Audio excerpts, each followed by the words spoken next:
지금 단계에서는 민법이 안 돼 있는 상태라서 등기법의 깊은 내용은 하기가 좀 그렇고요. 아주 기본적인 내용을 위주로 하고 있습니다. 아까 부동산 등기의 개념 요소, 부동산 등기의 개념 요소 5가지가 있다고 했죠. 첫 번째, 등기를 하는 주체는 누구라고 했습니까? 등기소에 있는 등기관. 그렇죠. 등기소에 있는 등기관이 주체라고 했고요. 두 번째, 무엇을 공시하는 겁니까? 부동산 표시와 권리관계에 관한 정보들을 공시하는 것이죠. 권리관계에 관한 정보들을. 그럼 이 부동산 표시는 둘로 나눠진다 그랬죠? 건물의 표시와 토지의 표시로 나눠진다라고 했습니다. 건물의 표시는 뭐가 있었죠? 건물의 소재, 대지지번, 그 다음에요, 건물의 종류, 건물의 구조, 건물의 면적. 토지의 표시는 소재, 지번, 지목, 면적. 이러한 내용들은 등기부의 어디에 기록한다고 했습니까? 제목을 표시하는 부분, 표제부. 제목을 표시하는 부분인 표제부에 기록이 되는 겁니다. 표제부에. 따라서 이 표제부에 기록되는 등기들은 사실의 등기입니까? 권리의 등기라고 했습니까? 이건 전부 다 눈에 보이는 객관적 사실들이죠. 따라서 눈에 보이는 객관적 사실에 관한 내용이 기록되니까 사실 등기 이렇게 말씀을 드렸어요. 표제부 등기, 사실 등기 같은 뜻입니다. 거의 물론 정확하게 일치하는 건 아니지만 거의 같은 뜻이에요. 표제부 등기, 사실 등기. 그 다음에 이 권리관계, 이 권리는 크게 둘로 나눠진다 그랬죠. 소유권과 소유권에서 도출되는 소유권 이외의 권리로 구분한다고 했습니다. 소유권은 가장 중요한 내용이 권리니까 등기부에 어디다 기록합니까? 첫 번째 구성 부분인 갑구에 기록을 하는 겁니다. 갑구에. 그 다음에 소유권 이외의 권리는 등기부의 두 번째로 중요한 부분이에요. 따라서 두 번째 구성 부분인 을구에 기록하는 겁니다. 이 표제부는 거표지에 해당될 뿐이에요. 거표지. 알맹이는 뭡니까? 갑구, 을구입니다. 따라서 표제부보다는 갑구, 을구가 훨씬 중요한 것이고요. 을구보다는 갑구가 훨씬 중요한 겁니다. 그래서 이름도 그렇게 붙여놓은 거예요. 제목을 표시하는 부분 거표지, 표제부. 첫 번째 구성 부분 갑구, 두 번째 구성 부분 을구. 갑구, 을구. 이 갑구, 을구는 권리에 관한 내용이 기록되죠. 따라서 여기에 이루어진 등기를 권리의 등기 이렇게 부를 겁니다. 그 다음에 여기 정보라 하면 뭘 얘기한다 그랬죠? 보전, 설정, 이전, 변경, 소멸, 처분, 제한. 이렇게 6가지를 얘기하는 겁니다. 그러면 소유권에 관한 이런 것들은 어디에 기록이 되겠습니까? 갑구에. 소유권 이외의 권리에 관한 이런 것들은 어디에 기록되겠습니까? 을구에 기록이 될 겁니다. 그렇겠죠? 그 다음에 세 번째, 어디다 기록한다 그랬죠? 부동산 등기부에 기록을 한다라고 했습니다. 부동산 등기부. 우리 부동산 등기법은 등기부의 종류가 딱 2가지예요. 첫 번째, 건물 등기부. 두 번째, 뭐가 있습니까? 토지 등기부. 우리 부동산 등기법은 등기부의 종류를 딱 2가지로 규정해 놓고 있습니다. 건물 등기부, 토지 등기부. 그런데 행정적인 편의를 위해서 이 건물 등기부가 2가지로 나눠집니다. 일반 건물 등기부. 또 하나는 집합 건물 등기부. 행정적인 편의를 위해서 건물 등기부가 2가지로 구분이 돼요. 일반 건물 등기부, 집합 건물 등기부. 집합 건물 등기부를 구분 건물 등기부라고도 부릅니다. 같은 뜻이에요. 그러면 우리 부동산 등기법은 등기부의 종류를 일반 건물 등기부, 집합 건물 등기부, 토지 등기부로 구분하고 있다. OX?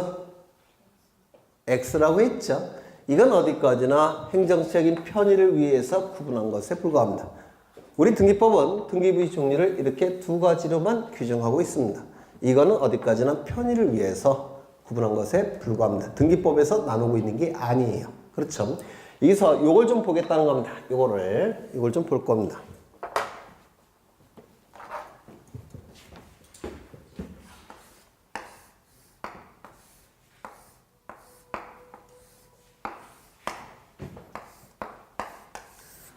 등기부가 출제가 될 때는 이거 출제 안 됩니다. 이것도 출제 안 해요. 출제는 요것만 출제가 이루어집니다. 올해도 요게 출제가 됐습니다. 집합건물 등기부만 출제가 이루어집니다. 그래서 집합건물 등기부를 좀 보겠다는 겁니다.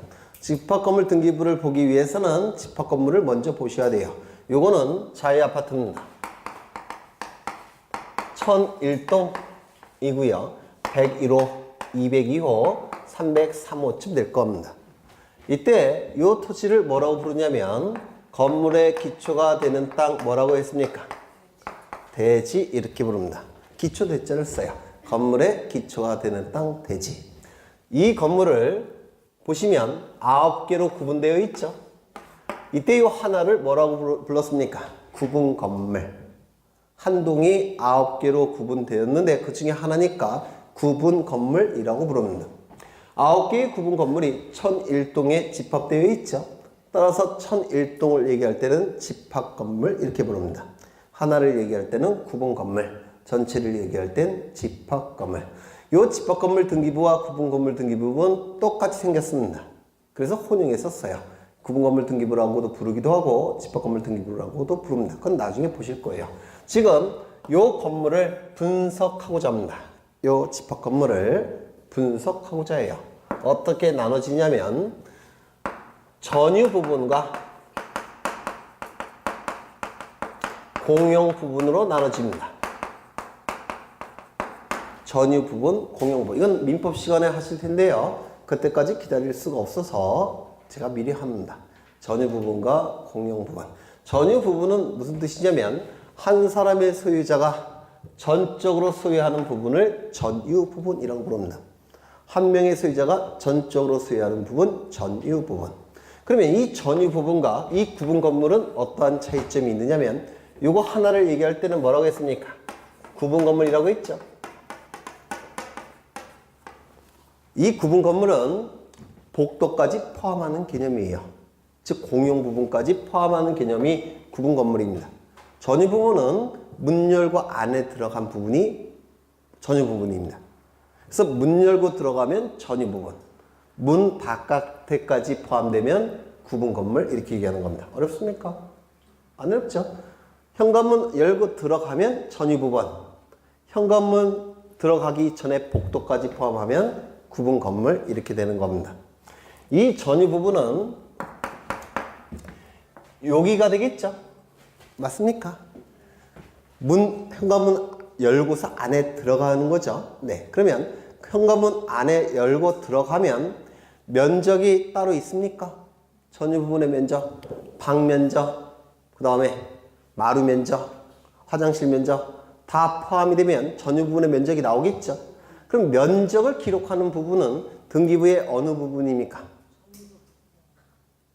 등기부는 세 가지 부분으로 구성되어 있죠. 표제부, 갑구, 을구 중에서 면적을 기록하는 부분은 어디입니까? 표제부. 따라서 전유 부분에 표제부 있을까요? 없을까요? 있습니다. 면적을 기록해야 되니까. 맞습니까? 두 번째, 소유권자 따로 있습니까? 따라서 소유권자를 기록하는 갑구 있겠습니까? 있을 겁니다. 돈이 필요하면 은행에 저당 잡히고 돈 빌릴 수 있습니까? 따라서 은행에 저당 잡히면 은행은 저당권이라는 권리를 갖게 되죠. 그러면 소유권 이외의 권리를 기록하는 을구가 있을까요? 없을까요? 있습니다.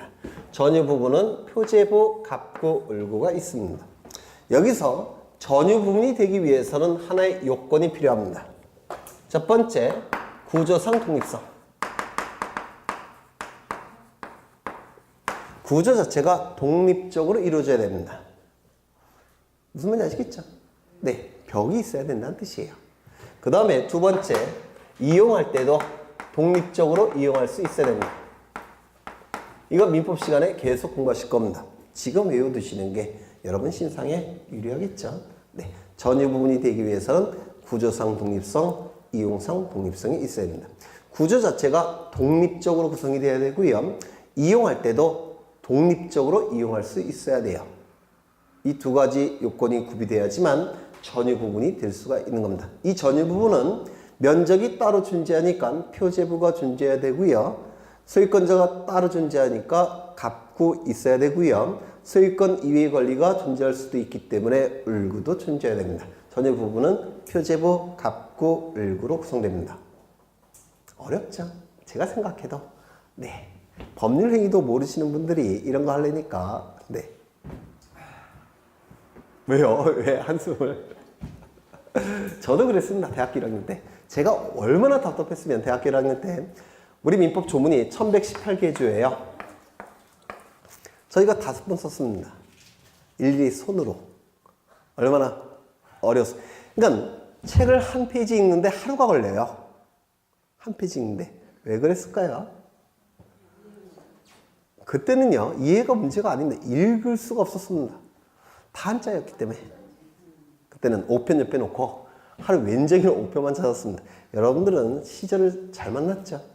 다 한글이니까. 그렇지 않습니까? 네. 힘들어하지 마세요. 그냥 듣고 잊어버리시면 됩니다. 앞으로 이런 것들은 10번 이상 나옵니다. 언젠간 기억하실 거예요. 공용 부분은 공동으로 사용하는 부분을 공용 부분이라고 부릅니다.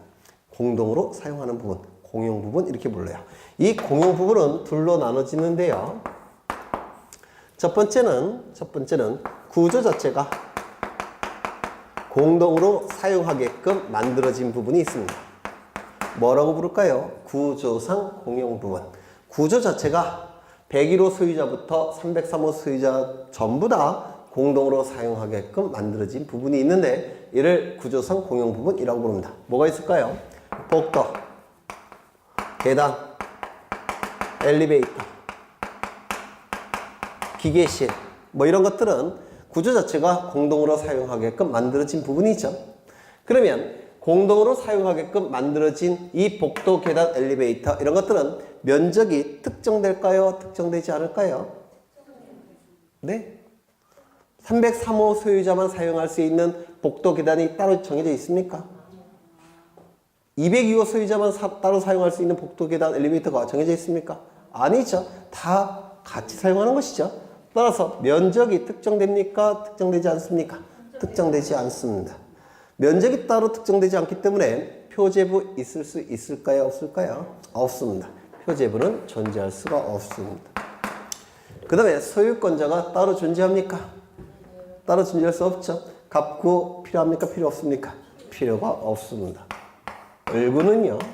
갑구가 없다면 을구는 당연히 자동적으로 만들어지지 않습니다. 을구도 필요가 없습니다.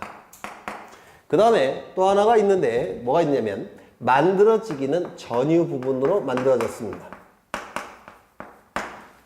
만들어지기는 전유 부분으로 만들어졌어요. 전유 부분으로 만들어졌다는 얘기는 구조상 독립성, 이용상 독립성은 있다는 뜻입니다. 만들어지기는 전유 부분으로 만들어졌기 때문에 구조상 독립성, 이용상 독립성이 있습니다. 이거 뭔지는 아시겠죠? 이용할 때도 독립적으로 이용할 수가 있고, 즉 현관문도 따로 있고, 뭐 그런 뜻이에요. 전유 부분으로 만들어졌지만 규약이나 또는 공정증서로서 규약이나 공정증서로서 공동으로 사용하자고 정한 부분이 있습니다. 이를 규약상 공용 부분 이렇게 부릅니다. 만들어지기는 전유 부분으로 만들어졌지만 규약이나 공정증서를 통해서 공동으로 사용하자고 정한 부분이 있습니다. 이를 규약상 공용 부분이라고 부릅니다. 뭐가 있느냐면 노인정, 관리사무소 이런 것들은 별도로 상가로 분양할 수 있었습니까? 네. 구조상 독립성, 이용상 독립성이 있기 때문에 상가로 분양할 수 있는 건물이죠. 하지만 관리규약을 통해서 공동으로 사용하자고 정해놓고 직원들이 또는 어르신들이 사용하게끔 정한 부분입니다. 맞습니까? 이게 바로 규약상 공용 부분 이렇게 불러요. 규약이 뭔지 아시죠? 관리규약. 아파트 관리규약을 얘기하는 겁니다. 공정증서는 뭐냐면 관리규약을 가지고 공중인 사무실 가서 공증을 받은 관리규약을 얘기하는 겁니다. 어렵지 않죠? 이걸 뭐라고 부른다고요? 규약상 공용 부분 이렇게 부릅니다. 그러면 이 규약상 공용 부분은 면적이 특정되어 있습니까? 특정되어 있지 않습니까? 네? 잘 생각하세요. 노인정 관리사무소, 서가 아니라 소죠. 면적이 특정되어 있습니까? 구조상 독립적으로 만들어졌죠. 여기 보시면. 면적이 딱 정해져 있죠. 그렇죠? 모든 사람들이 다 쓸 수는 있지만 구조 자체는 딱 면적이 정해져 있죠. 관리사무소 면적 거기에 뭐 집기 놓고 책상 놓고 요즘 같으면 난로도 놓고 그렇죠? 면적이 특정돼 있죠. 그러면 면적을 기록하는 표제부 있을까요? 없을까요? 이거 민법에서도 단골로 출제되는 겁니다. 표제부 존재합니다. 소유권자가 따로 있습니까? 101호 소유자부터 303호 소유자, 그 건물 소유자들이 다 갖는 겁니까? 아니면 한 사람이 딱 정해져서 갖는 겁니까? 다 갖는 것이죠. 무조건 다 갖는 것이죠. 101호 소유자부터 303호 소유자가 다 지분으로 갖겠죠. 그러면 구태여 갑구 있을 필요가 있습니까? 없습니까? 없습니다. 갑구는 존재하지 않습니다. 갑구 없다면 을구는 당연히 존재할 수가 없습니다. 따라서 이 규약성 공용 부분은 당연히 표제부만 존재합니다. 그러면 만들어지기는 전유 부분으로 만들어졌지만 규약을 통해서 공동으로 사용하기로 정했다라는 내용을 등기부에 공시해야 됩니다. 어디다가 기록할까요? 네, 다시요. 만들어지기는 전유 부분으로 만들어졌는데 규약을 통해서 공동으로 사용하자고 정했다라는 내용은 어디에다가 기록해서 공시해야 될까요? 아주 쉬운데 표제부만 있죠. 표제부에 기록하는 겁니다. 규약상 공용 부분이라는 사실은 바로 표제부에 기록하고요. 이게 민법에서 출제 영순입니다. 이게 민법에서 단골로 출제되는 부분이에요. 되셨죠? 그러면 이 건물의 등기부는 어떻게 구성이 되는지 한번 확인할 겁니다. 어떻게 구성이 되냐면 빨간색으로 하겠습니다. 이거 전체 면적이 특정되겠습니까? 1001동에 대해서 특정되겠죠? 따라서 1001동에 대한 표제부가 존재합니다. 1001동에 대한 표제부 존재합니다. 두 번째, 전체에 대한 소유권자가 한 명 딱 있습니까? 없죠. 따라서 1001동에 대한 갑구 존재할 수 있다 없다? 없습니다. 갑구가 없다면 을구도 나올 수가 없습니다. 되셨나요? 그 다음에 여기 규약상 공용 부분 표제부 존재하죠. 따라서 규약상 공용 부분에 대한 표제부가 나옵니다. 갑굴구 나옵니까? 안 나옵니까? 안 나올 겁니다. 되셨나요? 101호 면적이 특정됩니까? 따라서 면적을 기록하는 표제부 있어야 됩니다. 표제부 있어야 됩니다. 101호 소유자 따로 있습니까? 있죠. 따라서 갑구를 기록하는 소유권자를 기록하는 갑구 있어야 됩니다. 101호 소유자가 돈 필요하면 은행에 저당 잡히고 돈 빌릴 수 있습니까? 따라서 저당권을 기록하는 을구도 있어야 될 겁니다. 102호 마찬가지겠죠. 표제부, 갑구, 을구 쭉쭉쭉 가서 303호 어떻습니까? 표제부 있겠습니까? 있겠죠. 갑구 있겠습니까? 있겠죠. 을구 있겠습니까? 있을 겁니다. 이 전체가 하나의 등기부입니다. 이 전체가 하나의 등기부입니다. 뭡니까? 집합건물 등기부입니다. 요 전체가. 그러면 이게 집합건물 등기부일 때 303호의 등기부이기도 합니까? 303호도 바로 요 등기부입니다. 그래서 이걸 집합건물 등기부라고도 부르고요. 구분건물 등기부라고도 부릅니다. 이게 집합건물 등기부이면서 동시에 구분건물 등기부입니다. 첫 번째, 한동 전체에 대한 표제부, 규약상 공용 부분에 대한 표제부, 101호 표제부 갑구 을구, 102호 표제부 갑구 을구 쭉쭉쭉 가서 마지막 구분 건물이 303호 표제부 갑구 을구로 구성이 되어 있습니다. 집합건물 등기부이면서 동시에 구분 건물 등기부입니다. 어려우세요? 물론 어려우실 겁니다. 하나 더. 이 건물과 이 토지는 밀접한 관련이 있죠. 맞습니까? 그래서 이 집합건물은 건물과 토지가 같은 등기부에 공시됩니다. 어떻게 공시되냐면 이 표제부가 반으로 잘립니다.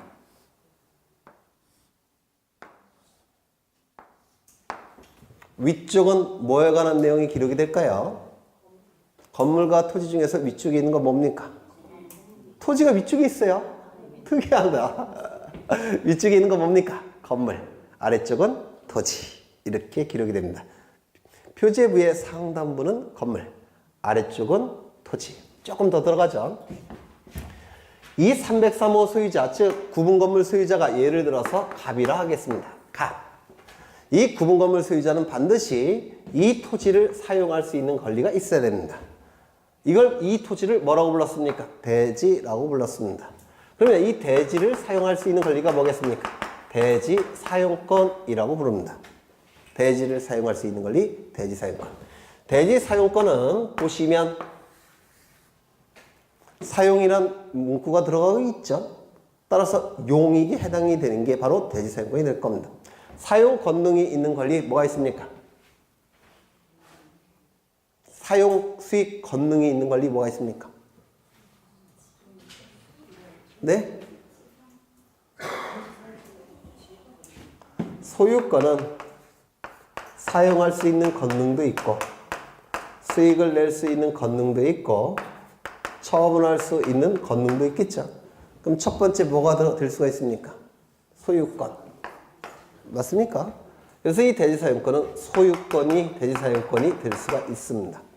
소유권. 두 번째, 용익물권도 여기 들어가겠죠. 따라서 지상권도 대지사용권이 될 수가 있을 겁니다. 그 다음에 지역권은 대지사용권이 될 수가 없습니다. 이건 민법 시간에 공부하실 거예요. 지역권은 사람이 사용수익하는 권리가 아니고요. 토지가 토지를 사용수익하는 권리예요.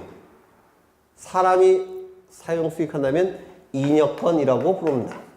민법에서 하실 거예요. 근데 여기 보시면 지역권이라고 되어 있죠.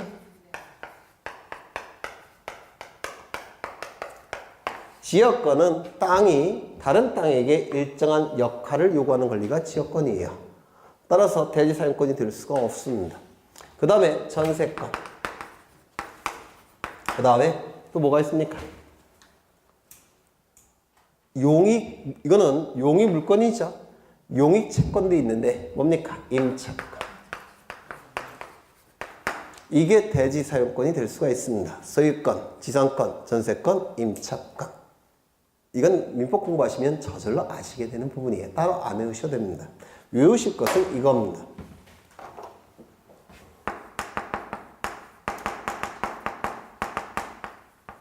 이것도 대지사용권 안에 포함이 됩니다. 이거는 등기법에 규정되어 있는 대지사용권이고요. 이거는 판례가 인정하고 있는 대지사용권입니다. 이것도 민법에서 단골로 출제되는 부분이에요. 점유사용권. 점유권과 대단히 유사한 겁니다.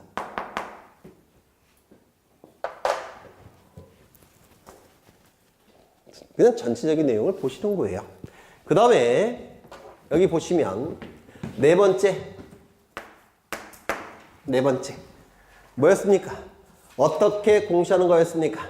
부동산 등기법이 정하는 아주 엄격한 절차를 통해서 공시하는 겁니다. 등기를 신청하게 되면 등기소에서 접수합니다. 접수한 다음에 조사를 해봐야 되겠죠. 신청한 내용이 거짓이 있는지 여부를 조사합니다. 조사를 해봐서 거짓이 없다면 등기부에 기입하겠죠. 기입한 다음에 뭐 하겠습니까? 교합 처리를 합니다. 교합 처리한 다음에 뭐 할까요? 등기 완료를 통지하게 됩니다. 이런 순서에 따라서 등기가 이루어집니다. 그 다음에 다섯 번째 뭐라고 했습니까? 기록하는 것 또는 기록 자체를 공시한다 이렇게 말씀을 드렸습니다. 그래서 우리가 공시한다는 얘기는 등기부를 통해서 부동산 권리에 관한 정보를 일반 국민들에게 공적으로 보여주는 게 공시하는 것이죠. 그리고 그게 등기죠. 그래서 기록된 거, 이게 등기가 되는 건 맞는데요. 우리 판례는 등기관이 등기부에 기록하는 행동, 이것도 등기로 봅니다. 기록하는 것, 액션. 이것도 사법시험에 한번 출제가 된 적이 있어요. 등기라는 것은 기록 자체뿐만 아니라 등기관이 등기부에 옮겨 적는 이 과정, 기록하는 액션, 이것도 등기로 본다는 거 기억해 두셔야 될 겁니다. 이건 민법에서도 출제될 가능성이 있습니다. 그래서 등기에 대한 전체적인 내용을 보신 겁니다. 맞네. 네, 맞네. 그럼 책을 좀 보죠. 네, 책을 좀 보겠습니다. 166쪽을 보시면 부동산 등기의 의의가 나와 있죠. 의의, 부동산 등기 양가로 1번, 이건 설명을 했고요. 부동산 등기의 접수 시기와 효력 발생 시기가 나와 있죠. 이건 나중에 무조건 암기하셔야 되는 내용입니다. 무조건 출제되는 내용이에요. 무조건. 나중에 공부를 하실 겁니다. 일단은 중요하다는 표시를 해 두셔야 될 거예요. 등기의 접수 시기는 전산 정보 처리 조직에 등기 신청 정보가 저장된 때 접수된 것으로 본다 이렇게 돼 있죠. 내용 문구를 반드시 기억하셔야 됩니다. 더 중요한 게 그 동글뱅이 두 번째입니다. 그 등기는 접수한 때로부터 효력을 발생한다 이렇게 돼 있죠. 결국은 접수한 때부터 효력이 발생하니까 어느 시점에 효력이 발생하는 겁니까? 저장된 때. 그렇죠. 그래서 1번, 2번은 무조건 출제되는 내용이에요. 무조건. 안 나오면 어쩔 거냐. 그건 여러분 팔자고요. 네. 나옵니다. 워낙 중요하기 때문에. 그 다음에 등기제도의 기능 이런 건 나중에 민법 공부하면서 하실 거고요. 넘어가겠습니다. 우측에 있는 것도 다 민법에서 하시는 거예요.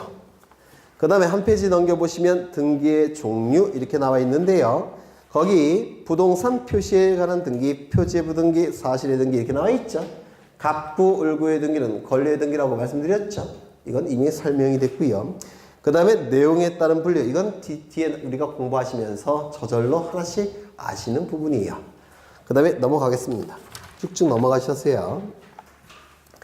등기의 대상 171쪽을 보시면 등기할 물건, 토지, 건물, 구분 건물 이렇게 나와 있죠. 건물이 되기 위해선 세 가지 요건이 필요하다고 했는데 기억나십니까? 기억 안 나셔도 괜찮아요. 정착성, 외기 분단성, 용도성. 그렇죠. 그 다음에 거기 밑에 보시면 등기할 권리, 이건 설명됐고요. 한 페이지 넘겨보시면 등기할 권리 변동.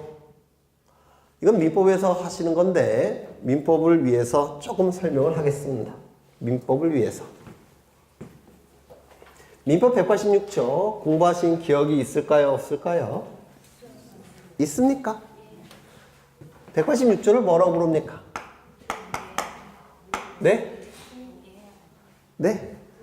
법률행위에 의한 물권변동. 그렇죠. 여기 이러한 부동산이 있고요. 소유권자가 갑입니다. 갑이 을과 법률행위를 하고 등기까지 하게 되면 갑이 가진 물건은 을의 물건으로 변동이 된다는 내용이 우리 민법 186조에 나와 있습니다. 보신 적 있습니까? 그러면 여쭤보겠습니다. 법률 행위가 뭡니까?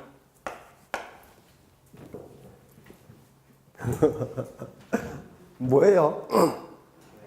네? 계약이요? 물론 계약도 법률 행위죠. 법률 행위에 대한 개념이 뭡니까?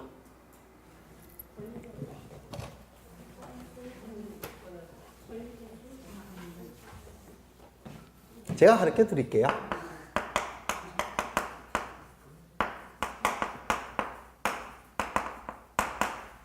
이거 너무 갈게 써서 법률행위라는 것은 법률적으로 의미가 있는 인간의 행위를 법률행위라고 부릅니다. 그 말이 그 말인데, 그렇죠? 법률적으로 의미가 있는 행위를 법률행위라고 불러요. 그러면 법률적 의미가 있다는 얘기는 무엇을 의미할까요? 권리의, 네, 맞습니다. 권리의 발생, 변경, 소멸에 대한 권리의 발생, 변경, 소멸에 대한 뜻과 생각이 표시가 된 것. 이게 바로 법률적 의미가 있다는 뜻이에요. 즉, 권리의 발생, 변경, 소멸에 대한 뜻과 생각이 표시가 된 행위, 이것이 바로 법률행위입니다. 이 의는 무슨 의자일까요? 뜻 의자입니다. 사는요, 생각 사자예요. 뜻과 생각을 표시한 행위가 뜻과 생각을 표시한 것이 이게 뭡니까? 의사표시, 의사표시 이렇게 얘기하는 겁니다. 이번에서 의사표시 공부하신 적 있습니까? 있죠? 없어요? 있죠? 그러면 이거 너무 기니까 이거를 생략해서 법률행위는 무슨 행위를 법률행위라고 합니까? 의사표시가 있는 행위. 이게 바로 법률행위입니다. 이 의사표시 모습에 따라서 법률행위를 세 가지로 구분하죠. 맞습니까? 의사표시의 모습에 따라서 법률행위를 세 가지로 구분합니다. 먼저 의사표시 하나로 이루어진 법률행위를 뭐라고 얘기합니까?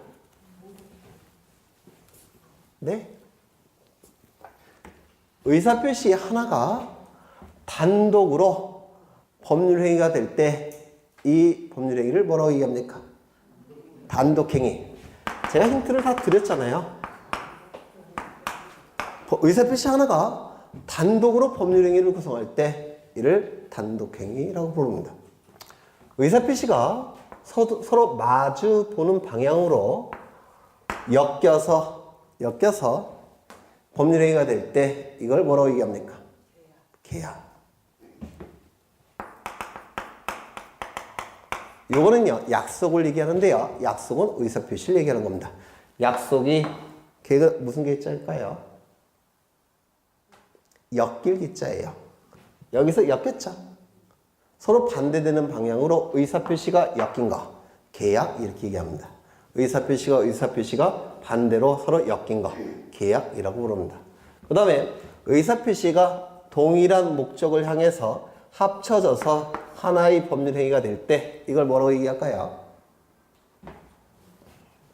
화살표가 이상하게 그려져서 의사표시가, 요 화살표 하나는 의사표시를 얘기해요.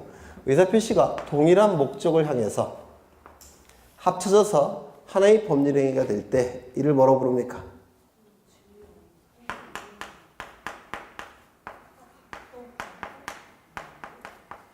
이런 거 지금 민법 시간 안 합니까?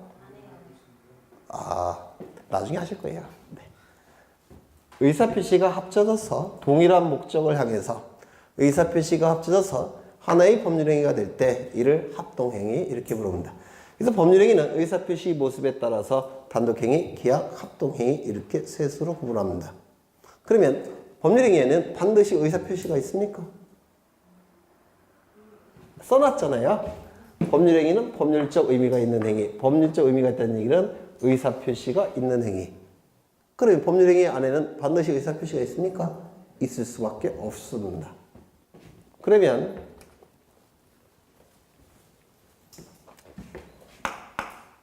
답은 이 부동산을 팔겠다라고 의사표시를 합니다. 매도의 의사표시를 합니다. 그 다음에 을은 사겠다라고 의사표시를 합니다. 팔겠다라고 뜻과 생각을 표시하고요. 을은 사겠다라고 뜻과 생각을 표시합니다. 그럼 여기서 뭐가 엮였습니까? 의사표시가 엮였죠? 여기 팔 매자를 쓰고 살 매자를 써서 약속이 였겠죠. 매매계약 이렇게 얘기합니다. 이건 법률행위입니까? 아닙니까? 법률행위죠. 계약도 법률행위라고 했죠. 여기에 등기까지 이루어진다면 갑이 가진 소유권은 을의 소유권으로 바뀌게 될 겁니다. 이 내용이 의리민법 제186조에 규정이 되어 있습니다. 맞습니까? 그러면 이걸 법률행위라고 그랬죠. 법률행위만 있으면 소유권이 넘어갑니까? 공식까지 이루어져야지만 소유권이 넘어갑니까? 공식까지 이루어져야지만 소유권이 넘어갑니다. 맞습니까? 이게 뭐예요? 공시방법. 그렇죠? 그러면 두 가지 요건이 존재 성립이 돼야지만 소유권이 갑에게서 을로 넘어가죠. 따라서 이 등기는 성립 요건이 됩니다. 소유권 변동의 성립 요건이 됩니다. 맞습니까? 소유권 변동의 효력이 발생하기 위해서 뭐가 갖춰져야 됩니까? 등기가 갖춰야 됩니다. 우리 민법 186조는 법률행위만 있다고 해서 소유권이 넘어갑니까? 안 넘어갑니다. 뭐까지 갖춰야지만 소유권이 넘어갑니까? 소유권이 갑에서 을로 넘어간다는 공시방법까지 갖춰야지만 소유권이 넘어갑니다. 맞습니까? 그러면 등기부에 이렇게 등기가 됩니다. 이건 갑구일까요? 을구일까요? 표제부일까요? 소유권이니까 갑구겠죠? 무조건 갑구에 맨 처음은 소유권 보존 등기라는 걸 합니다. 소유권이 갑에게서 보존되어 있다가 누구에게 이전됩니까? 을에게 이전되겠죠? 소유권 이전 을. 요 등기까지 갖춰야지만 을은 소유권을 취득하는 겁니다. 맞습니까? 이게 186조의 법률행위에 의한 물권 변동. 이때의 공시방법인 등기는 성립 요건으로 그 기능을 하는 겁니다. 그렇죠?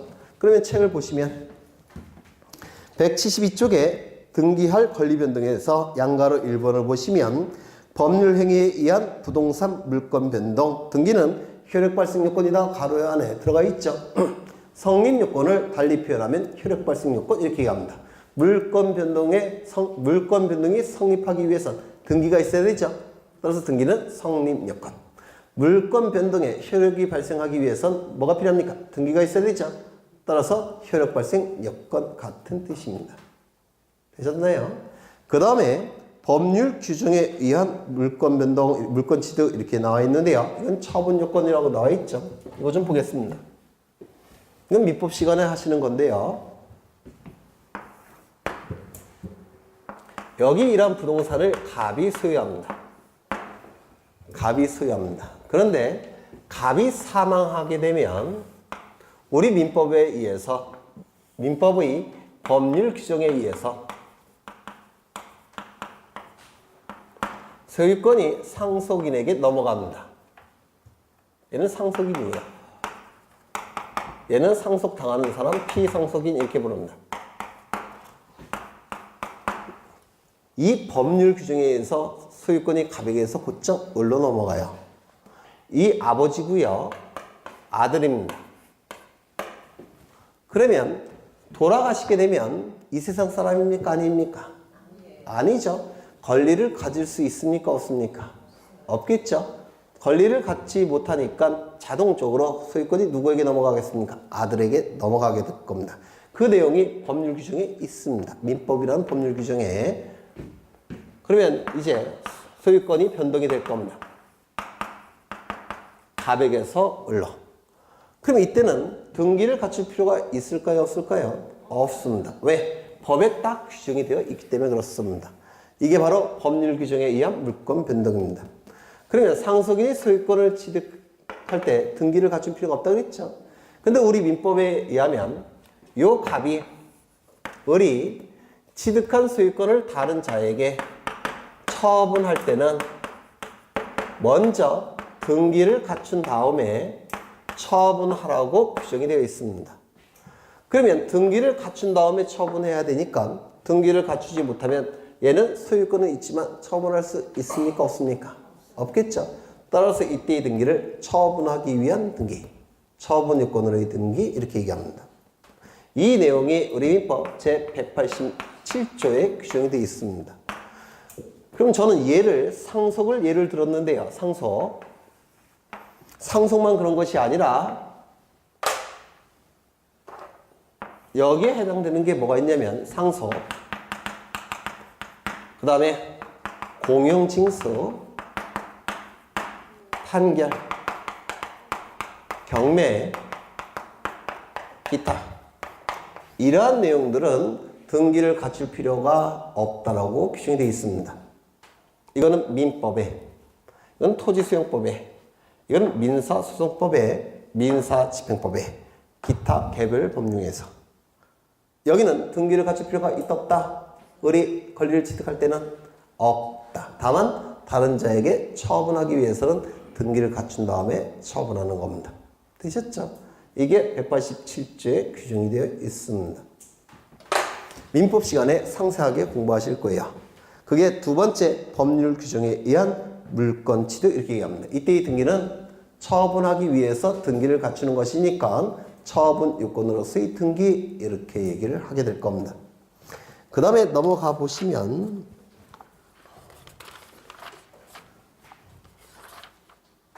어디를 보시냐면 174쪽을 보십니다. 174쪽.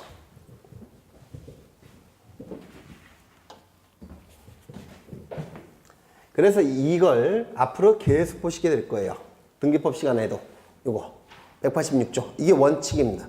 갑과 을 사이에 법률행위가 있고 등기까지 갖추면 갑이 가진 물건은 을의 물건으로 변동이 될 겁니다. 요 그림을 계속 보실 거예요. 이게 우리 민법과 등기법에서 가장 중요한 조문입니다. 이때의 등기를 뭐라고 부른다고요? 성립 요건으로의 등기, 효력 발생 요건으로의 등기 이렇게 부르는 겁니다. 몇 조에 규정이 되어 있다고요? 186조. 이때 물건이 변동되는 시점은 어느 시점일까요? 등기의 효력이 발생하는 시점 맞습니까? 등기의 효력은 언제 발생합니까? 접수된 때. 접수된 시점은 어느 시점입니까? 저장된 때. 바로 그때 갑의 물건에서 을의 물건으로 바뀌는 겁니다. 그래서 이게 물건이 갑이 갖고 있다가 을로 바뀌는 시점이 어느 시점이라고요? 접수된 때. 그 시점은 저장된 때. 바로 그 시점에 갑은 물건이 소멸하는 것이고 을은 물건이 발생하는 겁니다.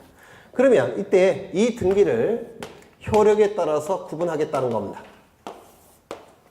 효력에 따라서 어떻게 구분이 되느냐면 물건 변동에 종국적 효력이 발생하는 등기, 종국 등기.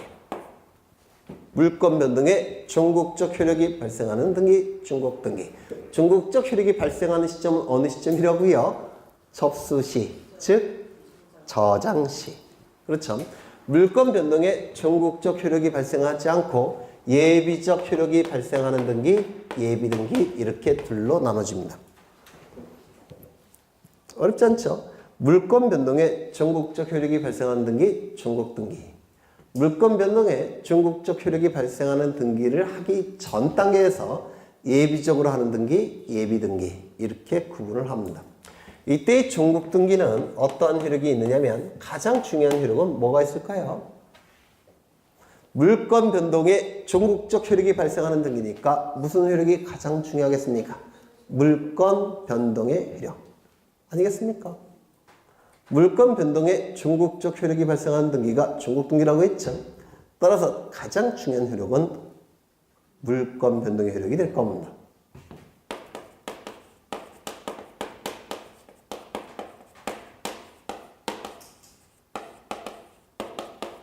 어느 시점에 물건 변동의 효력이 나타난다고요? 접수 시, 즉 저장 시. 그렇죠? 네, 이게 단골로 출제되는 내용이에요. 두 번째, 순위를 확정시키는 효력이 있습니다.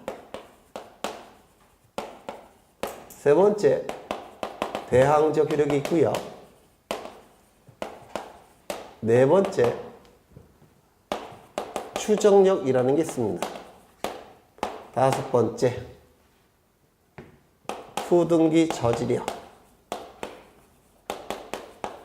여섯 번째, 점유적 효력. 다 책에 있어요. 이걸 종국 등기의 효력 이렇게 부릅니다. 첫 번째, 물건 변동에 종국적 효력이 발생하는 등기가 종국 등기라고 했죠. 따라서 가장 중요한 효력은 물권 변동의 효력입니다. 두 번째, 순위를 확정시키는 효력이 이 등기에 있습니다. 세 번째, 대항력이라는 게 있어요. 이건 민법 시간에 공부하실 겁니다. 네 번째, 추정력이라는 게 있습니다. 정말 중요한 효력이죠. 권리 추정력이라고 부릅니다. 다섯 번째, 후등기 저지력. 여섯 번째, 점유적 효력. 가장 중요한 게 뭐라고요? 요거. 그 다음에 요것도 옛날에 시험에 정말 많이 나왔습니다. 옛날에. 요즘은 잘 안 나오는데요. 옛날엔 정말 많이 나왔고요. 그 다음에 대항적 효력은 이건 민법에서 출제되지 등기법에서 나오진 않고요. 그 다음에 이거는 정말 중요합니다.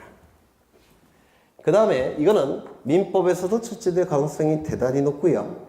1순위 정도 될 겁니다. 우리 등기법에서도 출제될 가능성이 대단히 높습니다. 우리 등기법도 1순위 정도 될 겁니다. 그 다음에 후등기 저지력은 우리 등기법에서만 출제되는 효력입니다. 민법에서는 안 나와요. 후등기 저지력. 그 다음에 점유적 효력. 이거는 뭐 시험과는 별로 관련성이 없어 보입니다. 그럼 이제 하나씩 볼 겁니다. 요거까지 보고 오늘 끝낼 거예요. 여기까지 보고. 그 다음에 예비등기. 물권 변동의 효력이 나타날까요? 안 나타날까요? 안 나타나겠죠. 물권 변동의 효력이 나타나는 종국 등기를 하기 전에 예비적으로 하는 등기에 불과합니다. 여기에 뭐가 있느냐면 하등기, 가처분 등기,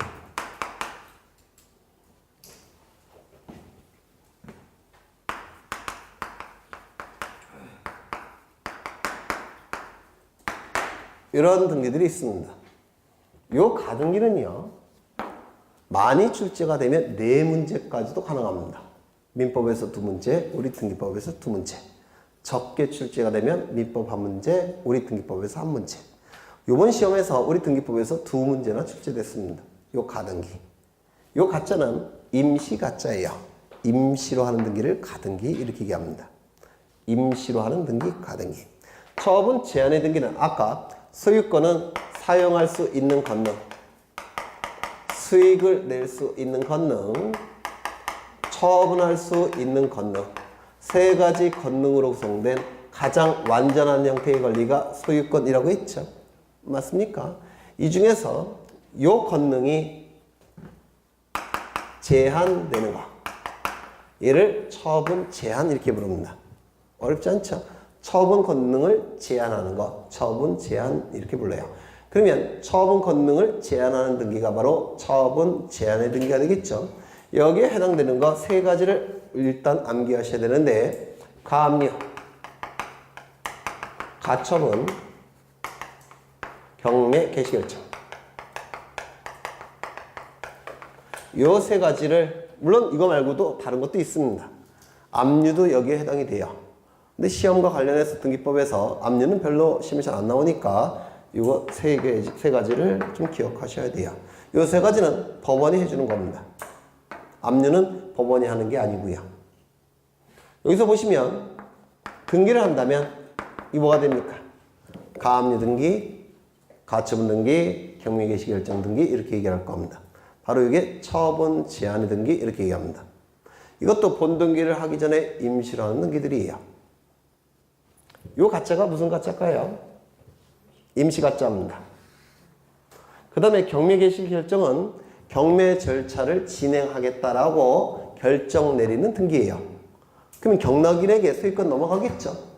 그 전에 하는 거니까 이것도 예비등기의 일종으로 보게 됩니다.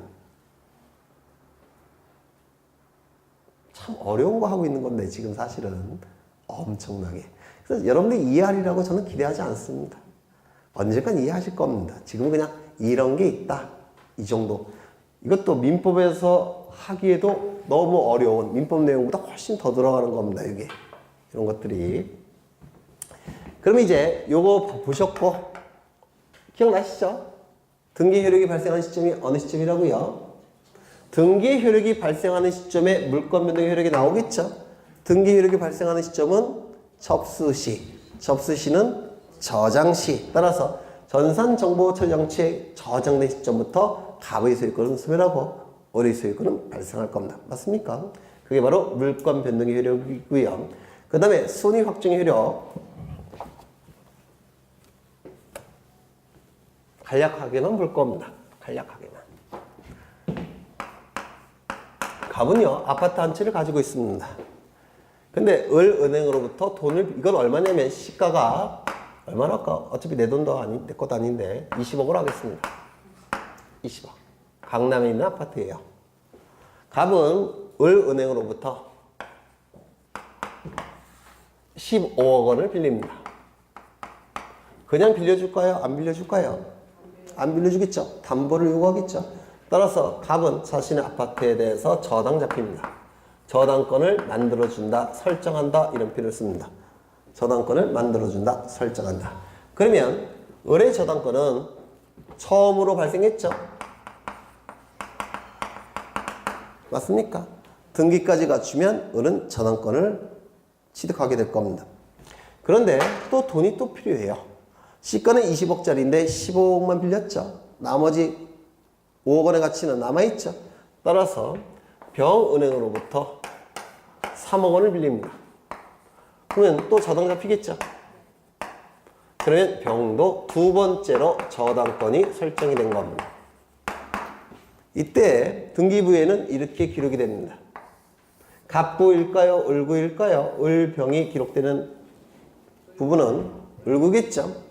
1번 저당권 설정 을, 2번 저당권 설정 병 이렇게 기록이 됩니다.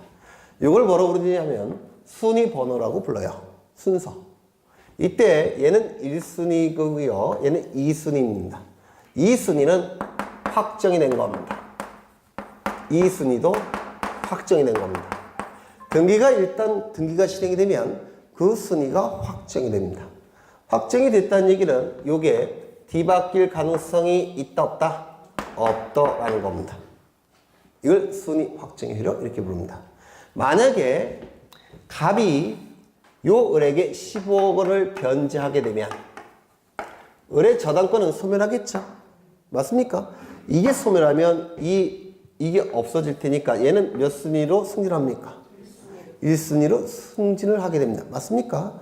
승진을 하지만 요 둘이 바뀔 가능성은 있습니까? 없습니까? 없더라는 겁니다. 그래서 순위 확정의 효력은 이게 움직이지 않는다는 뜻이 아니고요. 1순위와 2순위가 뒤바뀌지 않는다는 뜻이에요. 그게 순위 확정 효력입니다. 이게 없어지면 당연히 순위는 승진하죠. 근데 그게 순위 확정의 효력이 아니고요. 뒤바뀌지 않는 효력. 이게 순위 확정 효력 이렇게 부릅니다. 움직이지 않는 효력이 순위 확정 효력이 아니라 뒤바뀌지 않는 효력이 순위 확정 효력 이렇게 부릅니다. 이거 이해가 되십니까? 이해 못하실 것 같아요. 네. 못하셔도 괜찮습니다. 앞으로 계속 할 테니까. 그 다음에 대항적 효력은 뭐냐면 갑은 집 한 채를 가지고 있습니다. 그런데 을에게 임차권을 만들어줍니다.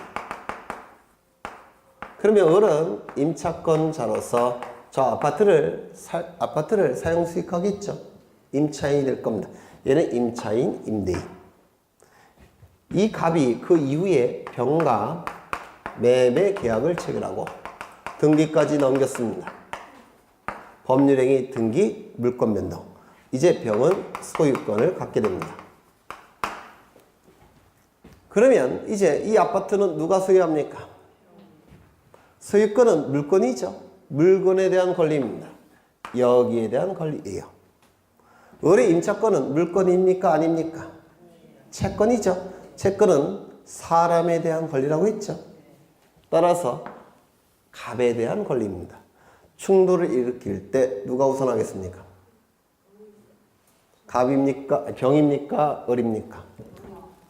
물권과 채권이 충돌을 일으키면 누가 우선할까요? 물권이 우선하는 겁니다. 왜? 병이 가진 물권은 여기에 대한 권리고 을이 가진 요 임차권은 사람에 대한 권리니까 최소한 이 물건에 대해서만큼은 채권보다 물권이 우선하게 됩니다. 따라서 요 병은 방패 이렇게 얘기할 때 요 을은 나가야 됩니다. 왜? 누가 우선하니까? 물권자가 우선하니까. 그런데 만약에 공시가 됐다면, 즉 임차권 등기가 되어 있다면, 임차권 등기 즉 공시가 되어 있다면 매매계약 체결할 때 등기부 떼어보겠죠. 떼어봤더니 누구 명의로 임차권이 등기가 되어 있습니까? 을 명의로. 그리고 매매계약 체결했다는 얘기는 을의 임차권을 감수하겠다는 생각이 이 표에게 있을까요? 없을까요? 있을 겁니다. 맞습니까? 따라서 이 경우에는 방배라고 할 때 대항할 수가 있습니다. 이게 대항력 이렇게 부릅니다.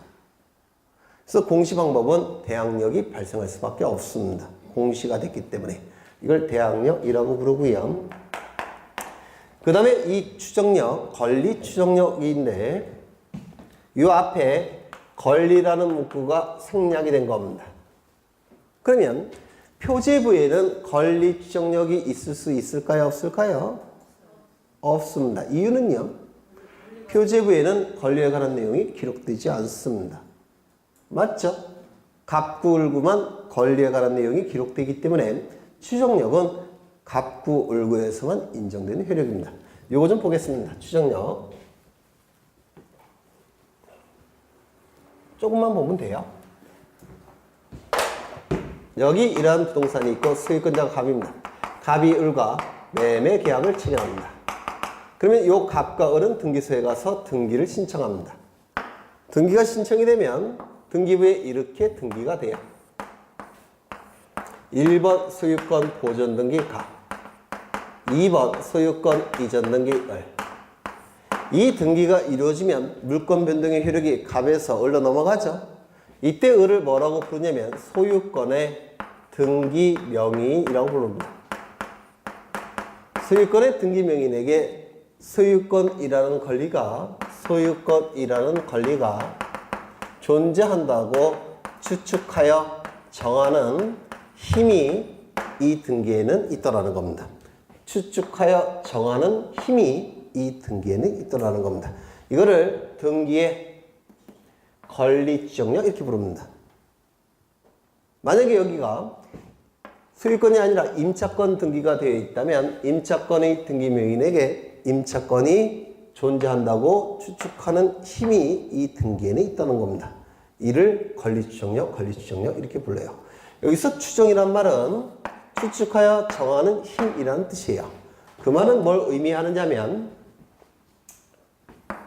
일단 등기가 시행이 되면 이 등기 누가 해준 겁니까? 등기관이 해준 것이죠. 등기관은 국가공무원입니다. 맞습니까? 등기관이 멋대로 한 겁니까? 등기법이 정하는 엄격한 절차를 거쳐서 한 겁니까?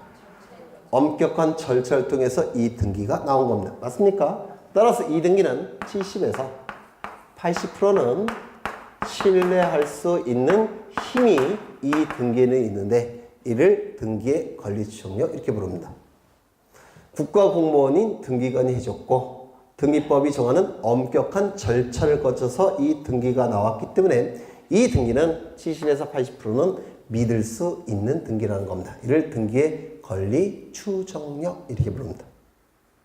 어렵나요? 어려우세요? 어려운 게 당연하시긴 해요. 네. 이건 민법에서도 하실 겁니다. 나중에 다시 할 거예요. 네. 그 다음에 후등기 처질이요. 이거 좀 보겠습니다. 갑은 을에게 전세권을 만들어줍니다. 만들어준다는 얘기는 설정한다 이렇게 얘기했죠. 그러면 을은 전세권 등기를 하고 전세권을 취득했을 겁니다. 등기부에 이 을의 전세권 등기가 실행이 될 텐데 갑구에 기록되겠습니까? 을구에 기록되겠습니까? 을의 전세권은 소유권은 갑구, 소유권 이외의 권리는 을구. 맞습니까? 따라서 이렇게 될 거예요. 1번 전세권을 을에게 만들어준다라고 해서 이렇게 기록이 됩니다. 근데 이 전세권은 기간이 한정돼 있죠. 전세기간. 그 전세기간이 종료가 되면 끝나면 이 전세권은 존재합니까? 존재하지 않습니까? 존재하지 않습니다. 소멸하게 됩니다. 소멸했다면 이 등기도 없애야 되겠죠. 없애는 것을 말소한다 이렇게 표현을 해요. 그런데 게을르다 보니까 말소하지 않은 상태에서 그냥 내버려 뒀다는 겁니다. 을은 전세권자입니까? 아닙니까? 아니에요. 왜? 기간이 끝났기 때문에 그렇습니다. 등기부가 잘못된 겁니다. 맞습니까? 이 상태에서 이 갑은 병에게 전세권을 또 한 번 설정해 줄 수가 있느냐? 즉 2번 전세권 설정 병 이렇게 등기할 수가 있느냐? 있을까요? 없을까요? 없습니다. 이 등기는 효력이 있는 등기입니까? 아닙니까? 효력이 없는 등기예요. 즉 무효인 등기입니다. 무효인 등기라고 하더라도 살아있다면, 즉 말소되어 있지 않다면 이 등기가 나타나는 것을 저지시킬 수가 있습니다. 이를 후등기를 저지시키는 힘이 있다고 해서 후등기 저지력 이렇게 부릅니다. 이거 한번 듣고 이해하시면 여기 아니시겠죠? 로스쿨 가시는 게 맞아요. 그쵸? 네. 로스쿨 가도 로스쿨 애들 강의를 해보면 거의 백지예요. 걔네들도 못 알아듣습니다. 지극히 정상이니까 스트레스 받지 마세요. 네. 민법의 기초도 모르는데 이거 하려니, 네, 그죠? 네. 언젠가는 아시게 될 겁니다. 그래서 이 정도 보시면 될 것 같아요. 그래서 오늘은 여기까지 볼 겁니다.